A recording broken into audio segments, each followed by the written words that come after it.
real estate agents, every single top producer you have ever met, ever heard of, ever talked about, ever thought about has made some silly mistakes.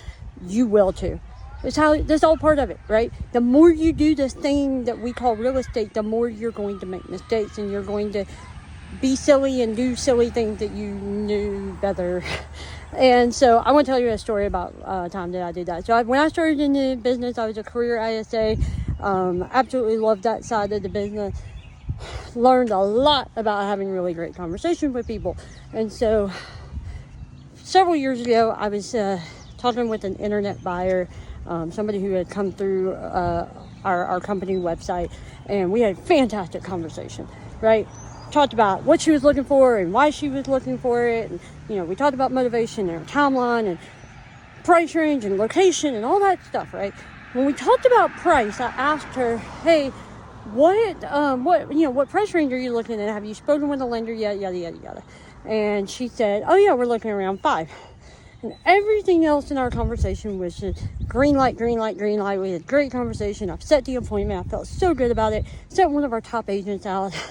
And good thing that top agent was one of my very good friends, because she came back and said, Felicia, that would have been a great appointment had she not been looking for a house for $5,000. I all along just assumed, and see, you never make assumptions, but I just assumed 5 meant 500,000, and I screwed up, right? I made a mistake. I wasted my agent's time, and I felt bad, right? Like, I felt really bad about it. But I learned, right? You never make an assumption.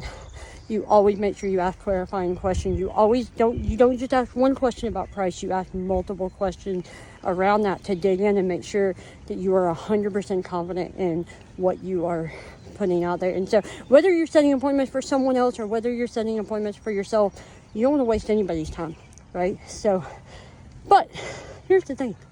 I made a mistake, and it's fine. The next day, I got back up, and I started making phone calls again.